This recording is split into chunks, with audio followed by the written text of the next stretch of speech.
dispuesto a recibir palabra, pero yo estoy bien disponible para predicarla. Amén. Así que, hermanos, voy a ponerme delante de la presencia del Señor como todos los domingos, porque no hay nada que pueda ser hecho si no es Él quien lo permite y quien lo dirija. Amén. Amén. Señor, delante de tu presencia estoy, Padre amado. Me pongo, Señor, delante de ti para que seas tú, Señor, glorificándote, Señor, Padre amado, en este lugar, manifestándote, Señor, Padre. Mira la palabra que será leída, Señor, que será expuesta para gloria tuya, para honra tuya, Señor. Reconozco que solamente soy un vaso, un instrumento, Señor, pero quien eres tú es lo que importa, Padre amado. Es lo que tú haces en la vida de tu amada iglesia, Señor. Todo honor, toda gloria y toda honra, Señor, la damos a ti, Señor. En el nombre poderoso de Jesucristo te pido que seas tú, Señor, preparando los corazones y las mentes de mis hermanos para que reciban tu hermosa y maravillosa palabra. Amén. Amén. Amados hermanos, y vamos a estar leyendo tomando por texto base Juan 14:10. Juan 14:10. ¿Okay? Y vamos a estar navegando a través de las escrituras, ¿verdad? Porque la palabra del Señor es la que transforma. Amén. Así que Juan 14, versículo 10. Juan 14, versículo 10. Y la palabra del Señor se lee a nombre del Padre, del Hijo y del Espíritu Santo. Amén. Amén. ¿No crees que yo soy en el Padre y el Padre en mí? La palabra que yo os hablo, no las hablo por mi propia cuenta, sino que el Padre que mora en mí, Él hace las obras. Gracias, Señor, por tu palabra. Amados hermanos, y a través de las escrituras nosotros podemos observar una conexión increíble entre Jesús y el Padre. Ese es el tema de la mañana de hoy, conexión. Y vamos a estar hablando sobre esa conexión, ¿verdad? Y lo primero que nosotros tenemos que entender es que, o analizar también, las palabras de Jesús. ¿Por qué Él decía lo que decía? ¿Por qué pensaba lo que pensaba? Cuando nosotros analizamos las palabras de Jesús y nos detenemos en la Biblia, ¿verdad? Mientras la leemos, ¿por qué Jesús decía esto? ¿Qué Él quiere que yo aprenda de eso que Él decía? Y mira lo que dice Juan 6:38. Dice, Juan 6:38 dice, porque he descendido del cielo no para hacer mi voluntad, sino la voluntad del que me envió.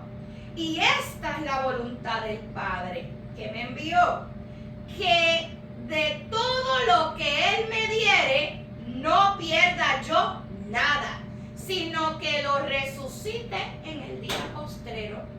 Fíjense, porque he descendido, Jesús les está diciendo, ¿verdad?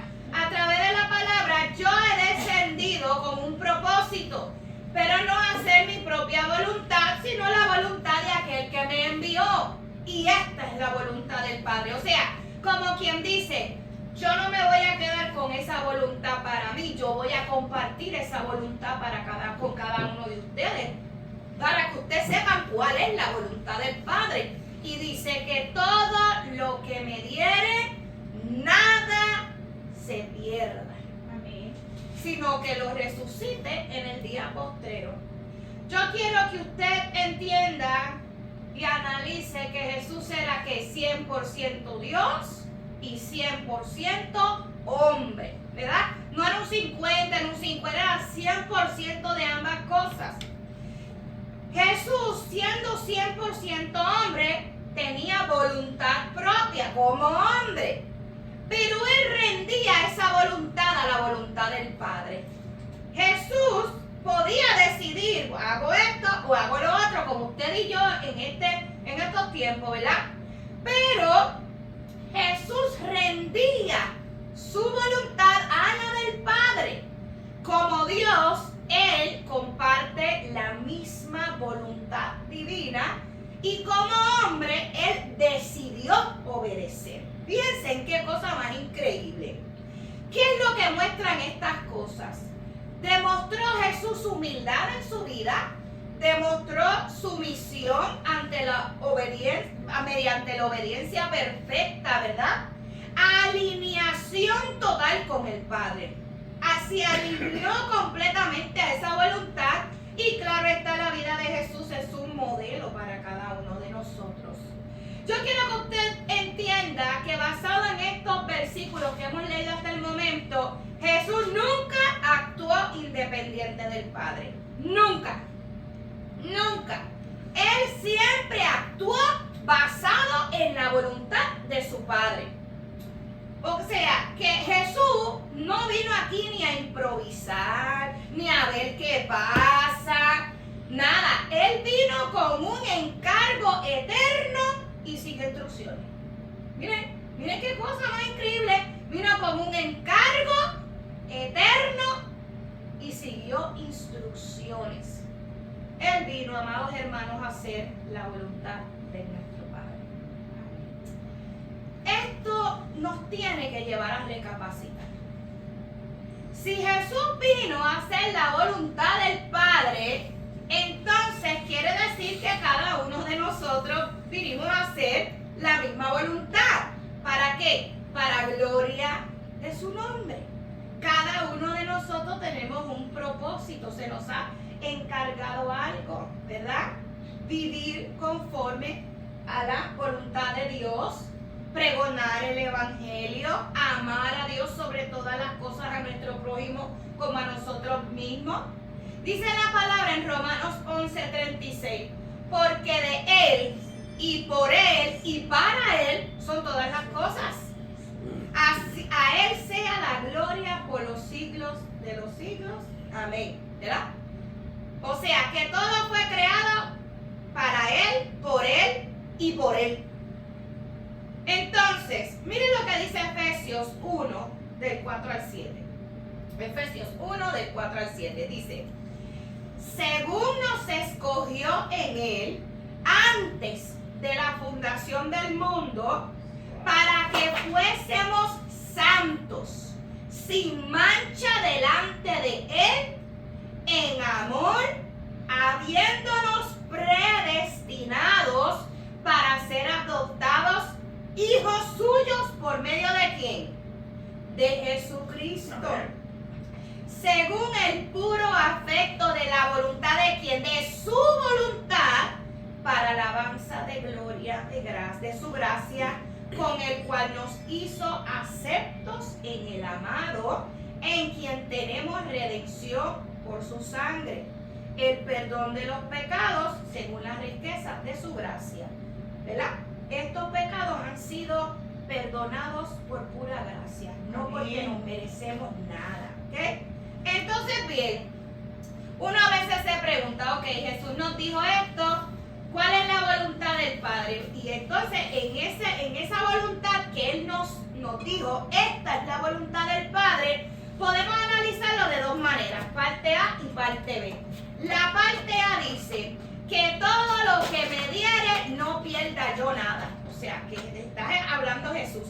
Que todo lo que me diere yo no pierda nada. Quiere decir que los que creen en Cristo son dados por el Padre al Hijo. Aquí dice que todo lo que Él me diere. Nosotros hemos sido dados al Padre, al Hijo, del Padre al Hijo, que todo lo que me diere, ¿ves? No pierda yo nada. Quiere decir que el Padre nos ha puesto a nosotros en las manos de Jesús. Amén. Nos escogió. Nos escogió y dijo, te los entrego, son míos, te los entrego, cuídalos y que no se pierda ninguno. ¡Wow! Mira, dos palabras del Señor en Juan 6:37 lo dice. Que los que creen en Cristo son dados por el Padre al Hijo. ¿Ves? ¿Verdad? Porque todo lo que me diere, no pierda yo nada. ¿Qué es lo que se va a perder? Las cosas que se fueron creadas, los seres humanos, ¿verdad? ¿Por qué? Porque las mesas un fuego las quema, se corrompe, pero él está hablando de los seres humanos. Entonces, ¿qué implica esto? Número uno, que Dios trabaja en una elección y gracia. Dios es quien les entrega a las personas a Cristo, ¿verdad? ¿Por qué?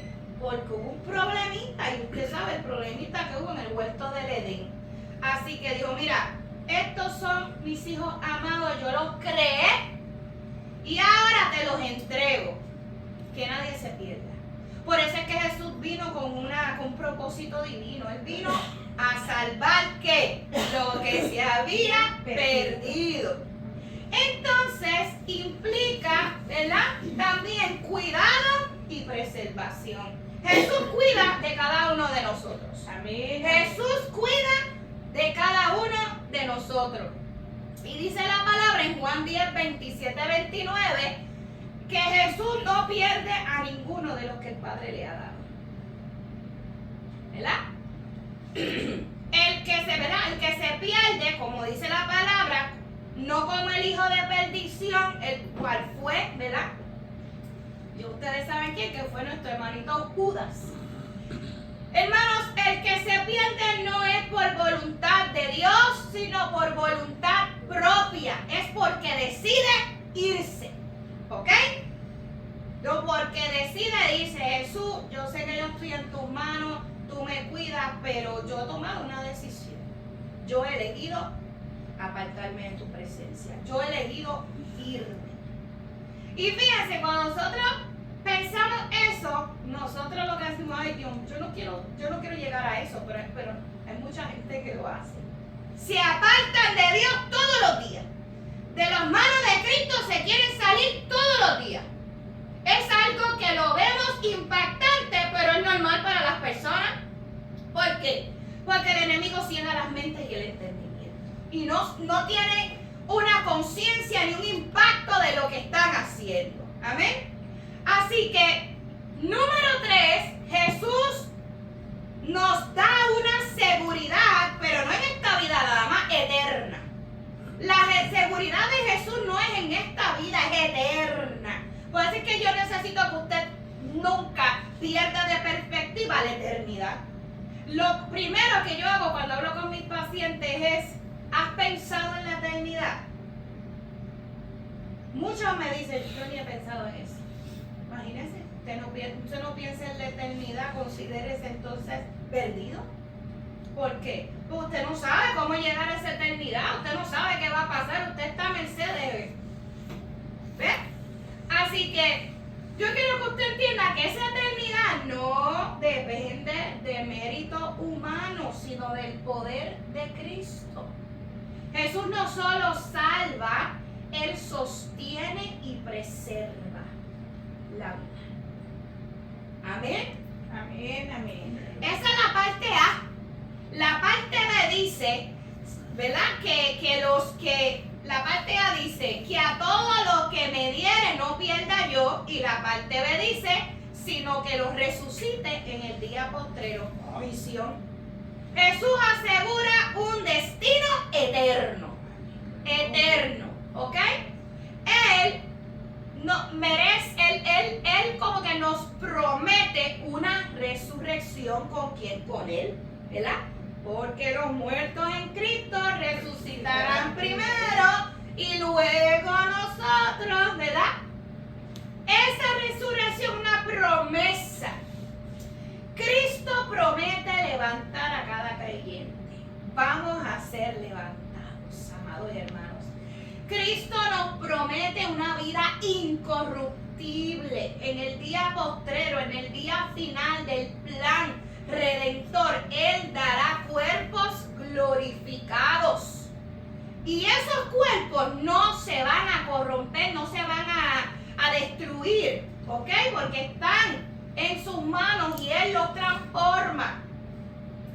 Y luego hay una plenitud en su plan divino. Se cumple ese plan divino en Él. El propósito del Padre no termina con un perdón, amados hermanos, sino termina con una resurrección y una gloria eterna. Este versículo revela la fidelidad absoluta que tuvo el Hijo para con nosotros. Él terminó lo que el Padre le asignó. ¿Y por qué lo terminó? Lo cumplió. Porque había una conexión con el Padre. Entre el Hijo y el Padre había una unidad, y el éxito de eso que Él hizo fue esa unidad, ¿ok? Esa conexión. La misión de Jesucristo fue cumplida porque Él vivía en conexión con su Padre, ¿ok?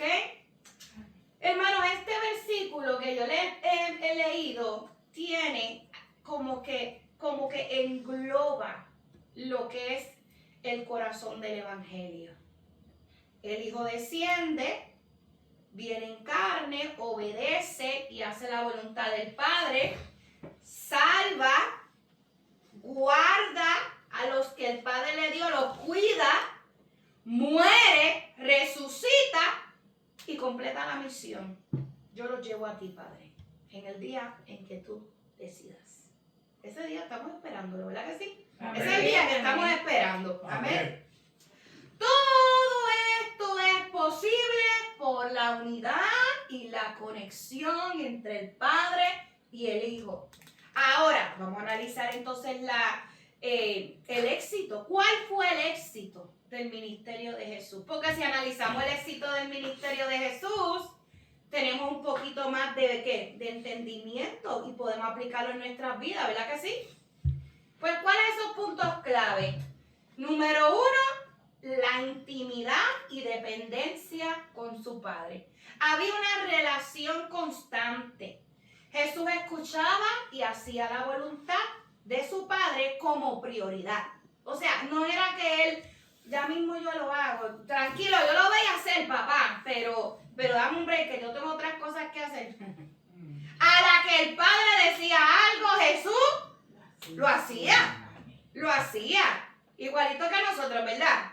Nada que ver, ni nos acercamos, amados. Mire, usted sabe lo que le dijo Jesús en su palabra, mire lo que dice. Muchos dijo, no, Jesús, pero tú tienes, los apóstoles decían Jesús o los discípulos, tú tienes que comer, ya llevas todo el día. Y él le dijo, mi alimento es que se haga la voluntad del que me envió. Amén. Mi alimento es que yo haga la voluntad del que me envió. Wow. Hermano, ya ustedes saben que llevamos 3 días, bueno, una semana, pero 3 días intensos de trabajo, ¿verdad? Por todas lo que tenemos en agenda en esta semana. Pero mi alimento es que yo haga la voluntad del que me escogió y que me envió a cada uno de ustedes. Amén. Por encima del cansancio, por encima del dolor, por encima del hinchazón. ¿Entiende?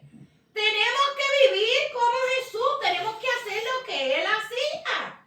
El Hijo no puede hacer nada por sí mismo, sino lo que ve hacer al Padre. Solo dice Juan 5:19. Él mismo estaba diciendo eso. El Hijo no puede hacer nada por él mismo, sino lo que ve hacer al Padre. Wow. Quiere decir que había una oración continua y un discurso sacerdotal que Jesús nos daba, ¿verdad? En el huerto de Getsemaní, ¿qué fue lo que él dijo? Que se haga tu voluntad, no la mía. ¿Verdad que sí? Amén. Que se haga tu voluntad. Esa voluntad siempre estaba presente en él, siempre. Lo segundo que fue clave en el ministerio de Jesús fue su obediencia hasta la cruz. No es que yo soy obediente algunas veces. No es que yo soy obediente, yo fui obediente en los primeros años de mi vida. O en los no. Desde el principio fue obediente hasta la cruz.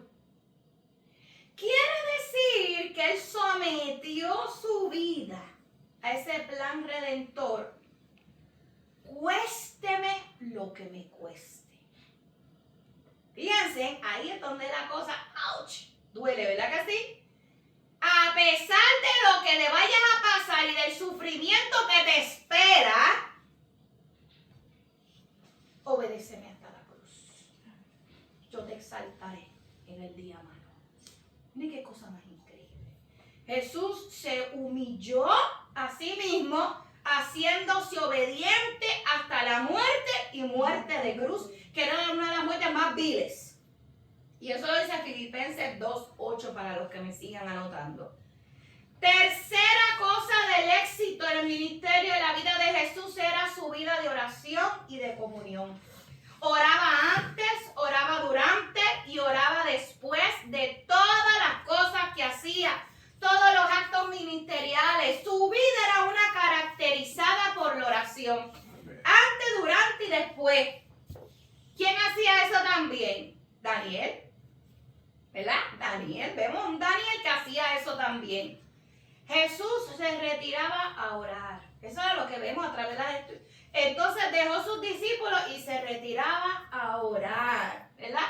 A veces hay que tener pausas en nuestra vida diaria de las cosas que tenemos que hacer. ¿Para qué? Para orar. Y más cuando nos estamos dando cuenta, amados hermanos, que nos estamos desconectando. La conexión es importante. La conexión es la que te lleva al éxito de tu vida y al éxito ministerial de lo que Jesús ha planeado para ella. La conexión es la importancia. Amén. Amén. Hermanos, vemos a un Jesús que el éxito de su vida y de su ministerio era que estaba sujeto al Espíritu Santo. El Espíritu Santo le guiaba, le daba dirección y era quien le daba el poder para poder hacer los prodigios, los milagros, ¿verdad? ¿Quién era lo que lo hacía? El Espíritu Santo. El ministerio de Jesús completamente fue guiado y capacitado por el Espíritu Santo. Recuerden que Él fue 100% hombre y 100% Dios. ¿Y cómo podemos evidenciar eso a través de la palabra? Lucas 4:1 dice que Jesús fue conducido por el Espíritu Santo al desierto. Ahí usted entiende, era guiado. Wow. Era guiado por el Espíritu Santo. Y el Espíritu Santo le ministraba y le daba poder para hacer todas las cosas que el Padre permitía. Amén. Esto es increíble, hermano. Quinta cosa del éxito de la vida de Jesús era que a través de esa conexión y de esa comunión con el Padre, Él tenía una autoridad en la enseñanza y su vida reflejaba una congruencia con esa palabra. Él enseñaba con autoridad porque la vida de Él respaldaba esa palabra. Eso es lo que hace falta en estos tiempos. Que lo que tú predicas, que tu vida esté respaldada por la palabra que tú predicas, ¿verdad? Y el Padre sea glorificado en todo lo que tú hagas y todo lo que tú dices. Wow. Jesús enseñaba, ¿verdad? Como quien caminaba con autoridad. Porque lo que yo predico, eso vivo. Claro que tenía que caminar y hablar con autoridad. Porque lo que yo predico delante de Dios, yo lo vivo. Esa es la autoridad de los hombres y las mujeres de Dios que tienen que caminar con la cabeza en alto. Que aunque somos pecadores, ¿verdad? Nos sometemos y tratamos de vivir lo más que podamos congruentes a la palabra del Señor, no en contra de ella. ¿Y quién es el único que sabe esas cosas? El Señor.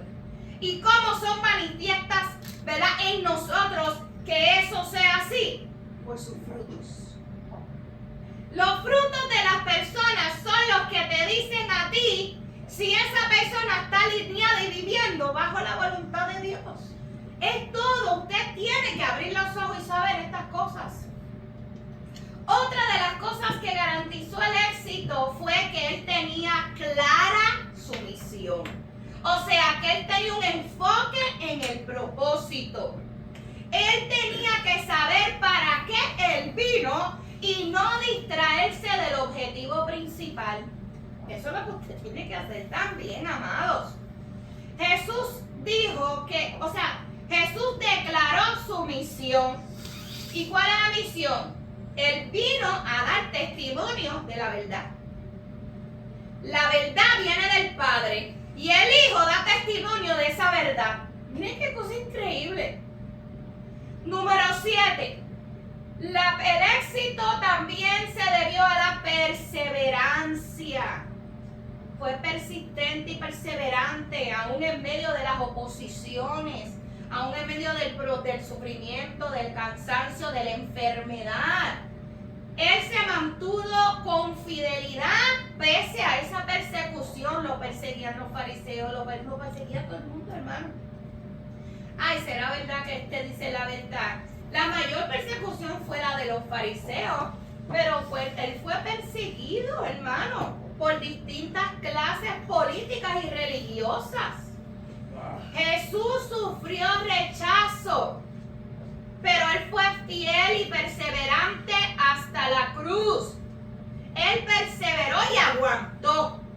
Como buen hombre, aguantó.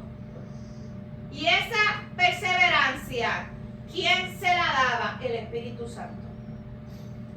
Pero él estaba pegadito al Espíritu Santo. No puedo, no me dejes. No me dejes porque sin ti no puedo. No me dejes porque sin ti no puedo. Así era, hermano. Él hizo señales y milagros como confirmación del mensaje que él traía de su Padre. Todo eso fue manifiesto para evidenciar que esto es verdad y el Padre está en mí. Dios confirma palabra con obras poderosas. Y eso se vio en los milagros de Jesús como confirmación del reino de Dios. Por ejemplo, para que me puedan entender, cuando Jesús dijo, el reino de los cielos se ha acercado, esos milagros y esos prodigios le estaban mostrando a usted y a mí un poquito de lo que es el reino de Dios. El reino de Dios es que ¿cuáles eran los milagros? Sanidad. El reino de Dios es que todo lo imposible para el hombre es posible para Dios. El reino de Dios era para libertar a los cautivos. O sea, todos los milagros, empieza a analizar los milagros de Jesús. Los milagros que Dios hizo a través de Jesús. Empiece a analizarlo. Ahí usted se da cuenta un poquito de lo que va a haber en esa eternidad. Sanidad, libertad, paz, o sea, toda esta amor, todo eso es un poquitito, es para que usted tenga un glance de lo que hay allá arriba en el reino de Dios, en la eternidad y lo que nos espera en esa eternidad. Ahora bien, ¿de qué nos vale a todos nosotros conocer todas estas cosas si no las aplicamos, verdad? Quiere decir que para quienes vivimos y servimos a Dios, estas cosas tenemos que hacer. Número 1, prioriza la comunión tuya con el Padre, con el Hijo, con el Espíritu Santo. Ten un tiempo de palabra, un tiempo de oración, no como una actividad más que tengo que hacer o que tengo que ir o parte de mi checkbox. Oración del día, check. No, hermano, que cuando usted esté en su diario vivir, que usted se acuerde de eso. Ay, gracias, Señor. Tengo una comunión constante. Esa es la fuente de todo poder. Conéctese, conéctese. Mantenga clara su misión, porque la misión se nos empaña, ¿verdad que sí? Escribe tú para qué estoy aquí, por qué estoy aquí. Escríbelo. Escríbelo y analízalo.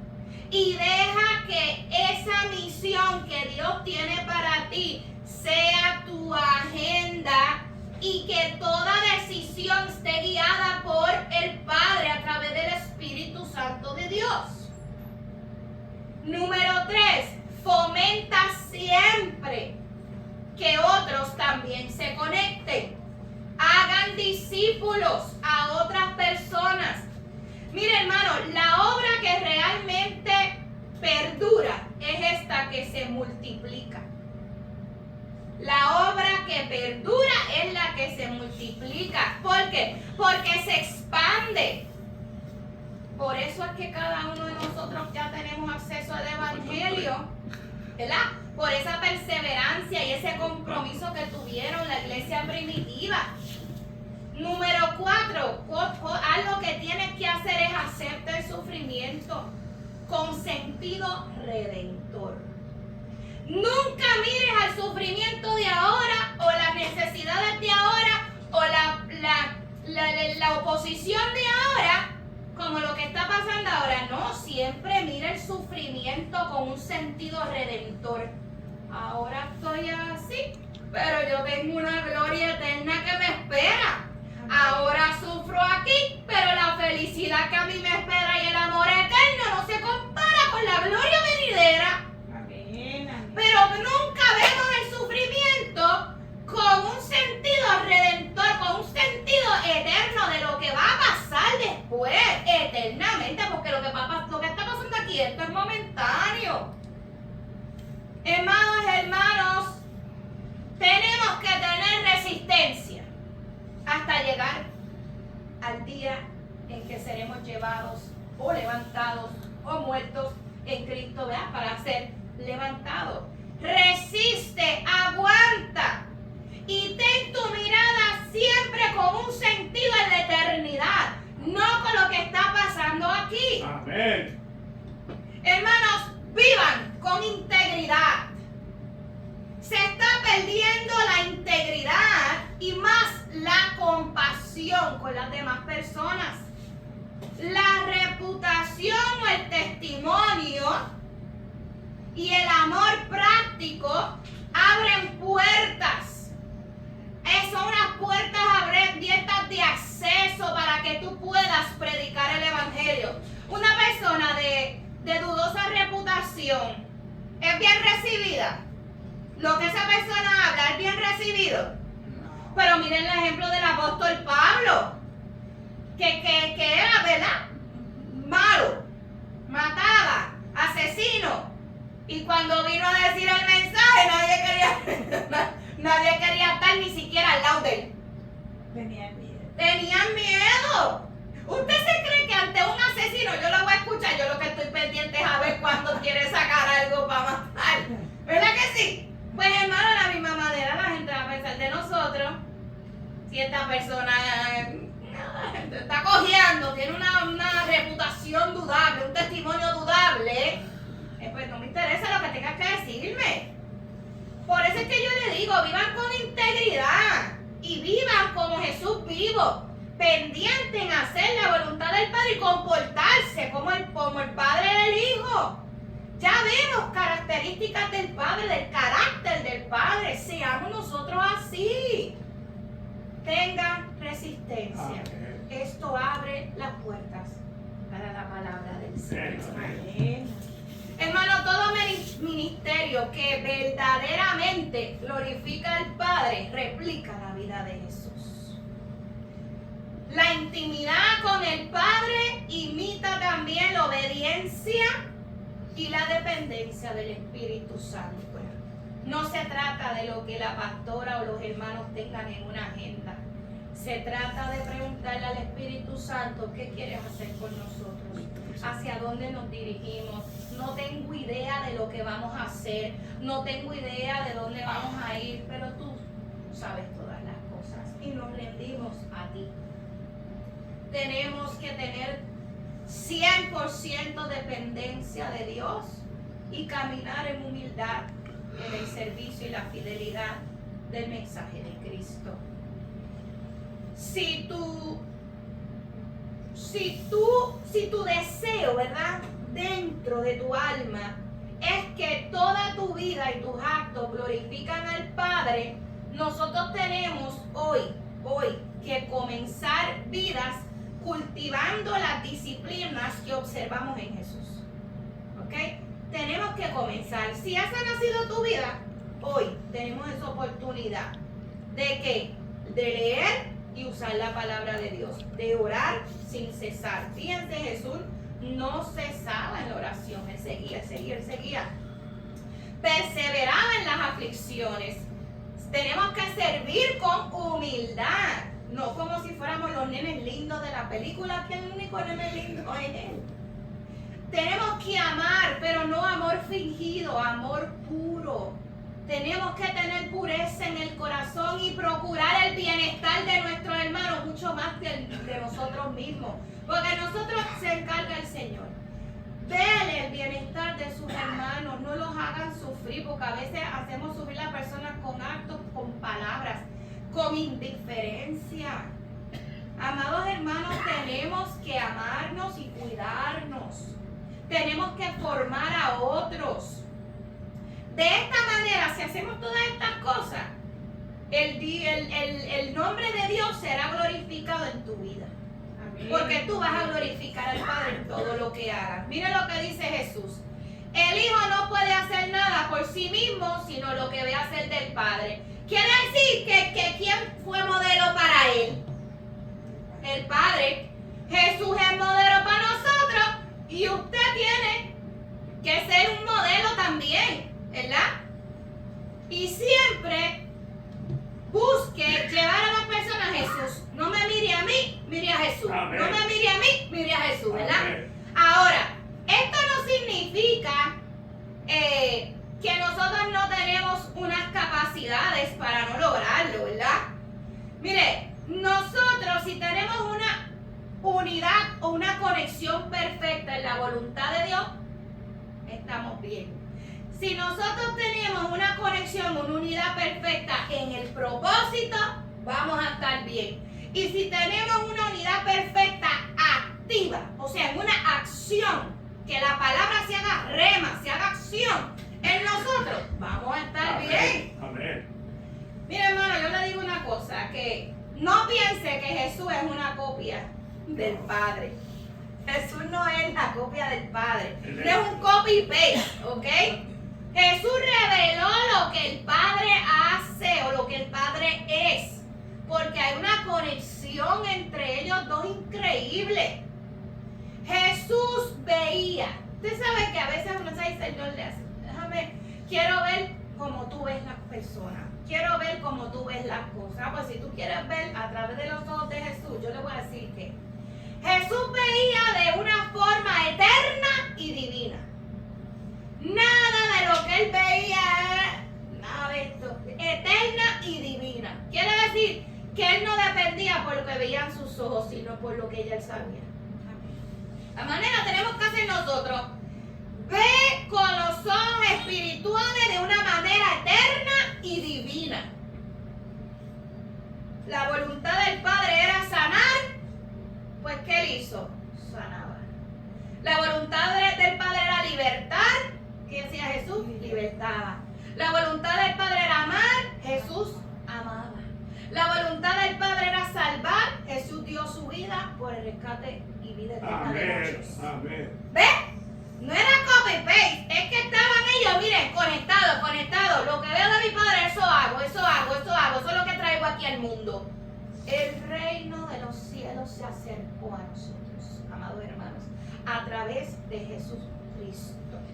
Jesús vivía en una comunión tan profunda con el Padre que cada palabra y cada obra era una expresión exacta del corazón del Padre. Exacto, era una cosa así. Miren qué maravilloso. Imagínese usted el punto que Juan 14:9 dice: el que me ha visto a mí, ha visto al Padre. Amén. El que me ha visto a mí, ha visto al Padre. Si Jesús vivía en alineación total con el Padre, entonces el éxito de la vida y del ministerio cristiano es reflejar el carácter y hacer la voluntad, así como Jesús lo hizo. Amén. Amén. Esto es para que ustedes, miren, se llenen de esta palabra y arranquen con el propósito fuerte, hermano. Esta palabra llévesela en el corazón. ¿Por qué usted cree que Pablo decía, sed imitadores de mí, como yo soy de Cristo? Amén. Porque yo hago lo que Cristo hacía. El modelo final es Cristo reflejando al Padre. Nosotros tenemos que tener ese reflejo. El reflejo del Padre, el reflejo del Hijo. Porque si reflejamos al Padre, reflejamos al Hijo. Sí. Y si reflejamos al Hijo, reflejamos al Padre. ¿Por qué? Porque el Padre y yo somos uno. Ya usted tiene, olvídese, usted está recargado en esta mañana. Mire, hermano, Jesús pudo decir: he acabado la obra que me dijiste que hiciera. ¿Quién dijo algo similar? Pablo. He acabado la carrera. Yo quiero que ustedes al final de su vida puedan decir algo similar. Jesús dijo: he acabado la obra que me diste que hiciera. Pablo dijo: he acabado la carrera. ¿Qué decía el apóstol? Ahora me espera una corona de vida eterna. El éxito de estos dos hombres no fue que la obra que ellos hicieron se quedara a medias. Ellos completaron, ellos no fallaron, ellos no se desviaron, ellos no se contaminaron, ellos no se rindieron. Porque ese es el problema de hoy en día los cristianos. Y usted sabe que esa es la falta del Espíritu Santo y del poder de Dios en la vida, que te hace resistir. De nada se desaniman, de nada tienen brazos caídos, no quieren compartir con sus hermanos, no quieren convivir con sus hermanos, no quieren estar conectados con sus hermanos. ¿Por qué? Porque les falta conexión. Porque la conexión con el Espíritu Santo da un deseo de servir, de estar, de amar, de abrazar. Amados hermanos, sin conexión hay derrota. Con conexión hay victoria. Amén. Lo vemos en esta palabra. Amén. Jesús oró por usted y por mí y dijo: para que ellos sean uno, así como nosotros somos uno. Yo en ellos y tú en mí. Aleluya. Juan 17, 21 al 23. La misma conexión que sostuvo a Jesús, esa intimidad, ese poder, esa guía, esa victoria, está disponible y en nosotros a través del Espíritu Santo de Dios. En resumen de todo lo que hemos hablado en esta mañana, el éxito de la conexión del Hijo con el Padre fue que su vida fue 100% dependiente de Dios. Y eso produjo su obediencia perfecta, su dirección perfecta, su poder sobrenatural, el carácter santo, porque Dios es santo, una misión cumplida, lo logró, la cumplió, reveló la voluntad del Padre y al final glorificó el nombre de su Padre. Todo lo que hacemos o glorifica al Padre o lo niega. El mundo está mirándonos. La iglesia está en la mira del mundo. ¿Cómo estamos representando al Padre? Esa es la pregunta de esta mañana. Amén. Yo quiero que hoy, cuando usted llegue a sus hogares, usted tiene un trabajo, una tarea. Y es una tarea de autoanálisis. Yo quiero que usted agarre una libreta, un journal, algo para escribir. Y usted analice en esta hermosa mañana y le hable primeramente al Espíritu Santo de Dios. Yo necesito que tú me identifiques esas áreas en mi vida que no reflejan la voluntad del Padre ni el carácter del Padre. Házmelas saber, porque yo en esta libreta las quiero anotar y trabajar en ellas. Amén. Amén. Usted tiene que preguntarle al Espíritu Santo aquellas cosas que no reflejen el carácter de Dios y trabajar en ellas. Mire, la buena noticia es que Dios es un Dios de nuevos comienzos, ¿verdad? De nuevas oportunidades, de comenzar. Y mañana comenzamos una nueva semana, ¿verdad? Y en esa nueva semana la oportunidad de un cambio radical para llegar a ser transformados completamente hasta el día de Cristo. Es un caminar, ¿verdad? Una transformación constante. Pero ¿qué necesitamos? Tener conexión, estar en unidad, estar en santidad, sin la cual ¿qué? Nadie verá al Señor. Hermano, las herramientas están dadas, los recursos están dados, el ayudante está dispuesto, pero de nada valen estas cosas si usted y yo las aprovechamos. Escuche bien, las herramientas están dadas, los recursos están a la mesa y el ayudante, que es el Espíritu Santo, está dispuesto. Ahora, la pregunta es, ¿usted también está dispuesto a ser transformado y a ser guiados por el Espíritu Santo de Dios, así mismo como Jesús se rindió? Vamos a ponerlo de pie y vamos a escuchar esta alabanza.